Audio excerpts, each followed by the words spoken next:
বাবার সাথে চপ সিঙ্গারা বিক্রি করে ধূপগুড়ির সুপ্রিয়া আজ প্রতিষ্ঠিত মডেল।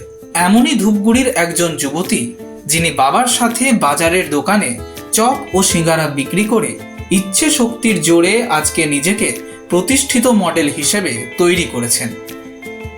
এমনকি তার ছবির বিজ্ঞাপন এখন কলকাতার বুকে শোভা পাচ্ছে। এছাড়াও তিনি একটি সিরিয়ালে কাজ করার সুযোগও পেয়েছেন। গ্র্যাজুয়েশন শেষ করেছি, 2 বছর হয়ে গেছে। এমএ করার ইচ্ছা ছিল, সেটা তো হয়নি। আর মডেলিংটাই কন্টিনিউ করছি। মডেলিং 3 বছর ধরে ট্রাই করেছি। 1 বছর ওটার পিছনে অনেক স্টাডি যেগুলো করার সেগুলো করেছি, আর পুরোটাই আমি করেছি মোবাইল দেখেই। মানে আমি কোনো এজেন্সিতে ছিলাম না। শিলিগুড়ি একটা এজেন্সিতে জাস্ট অ্যাডমিশন হয়েছিলাম, বাট তখন ফাইন্যান্সিয়াল কন্ডিশন ভালো ছিল না দেখে সেটা কন্টিনিউ করতে পারিনি। একদিনও সেটাতে ক্লাসও করিনি। তারপর থেকে মোবাইলেই দেখতাম। বাংলা সিরিয়ালে সুযোগ হয়েছিল জাস্ট রিসেন্ট 2 মাস হবে মেবি। একটা সিনে কাজ করেছি, তারপর আমি মডেলিংটাই কন্টিনিউ করছি। তবে পথটা যে এতটাই সহজ ছিল না তা কিন্তু নয়। তার উপর ধূপগুড়ির 12 ঘড়িয়ার মতো প্রত্যন্ত এলাকা থেকে উঠে এসে কলকাতার বুকে নিজেকে মডেল হিসেবে প্রতিষ্ঠিত করতে কম পরিশ্রমও করতে হয়নি। মডেলিং দিয়েই শুরু ছিল। আর যেই সিরিয়ালটাতে কাজ করছিলাম সেটাতে ছোট একটা ক্যারেক্টার ছিল। এবার ছোট ক্যারেক্টার দিয়ে যদিও চালু হয়, কিন্তু ওখান থেকে সেরকম মানে খুব একটা বেনিফিট পাচ্ছিলাম না আমি এখনই।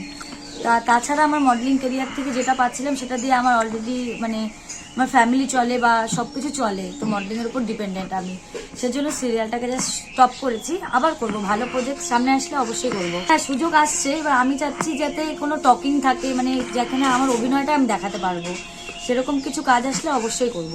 জানা গেছে ধূপগুড়ির 12 ঘড়িয়া গ্রাম পঞ্চায়েতের কদমতলা বাজারে চপ সিঙ্গারা বিক্রেতা সন্তোষ দেবের দোকান।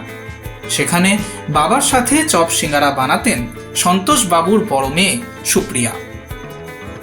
তবে এখনো বাড়িতে বাবাকে চপ সিঙ্গারা তৈরিতে সে সাহায্য করে। মেয়ের সাফল্যে খুশি বাবা ও মাও। কষ্ট ছিল, ওর বাবা হ্যান্ডিক্যাপ মানুষ। একটা ভ্যান গাড়ি ছিল ছোট, যখন আমি বিয়ে করি ওর বাবাকে, তখন ভ্যান গাড়ি ঠেলে ঠেলে নিয়ে আমি কদমতলা যাই বাচ্চা ফেলে রেখে। তখন বাচ্চাগুলি বড় হয় আস্তে আস্তে, বাচ্চারাও বাবা মাকে সাথে সাহায্য করে, সাথে সাথে দোকান করে, স্কুল পড়াশোনা করাই। লোন নিয়ে নিয়ে বাচ্চাকে আমি লেখাপড়া, বেতন, স্কুলের বেতন, প্রাইভেট বেতন এগুলো আমি দিই। তো আমার ইচ্ছা ছিল মেয়েকে আমি অনেক বড় করব, বড় কোথাও নিয়ে যাব। তো আমি তো নিতে পারিনি, মেয়ের ইচ্ছাতে মেয়ে এখন করলো। মেয়ের ভাগ্যে ছিল তাই মেয়ে এখন মডেলিংয়ে হয়ে গেছে। কিছু টাকা পয়সা দিয়েও মেয়ে এখন বাবাকে মাকে হেল্প করতেছে, বোনদের হেল্প করতেছে। তারা চায় আরো মেয়ে এগিয়ে যাক, একদিন নাম করা মডেল হিসেবে মেয়ের নামে চিনুক সবাই। জলপাইগুড়ি থেকে সৌভিক দত্তর রিপোর্ট, এক্সপ্রেস নিউজ।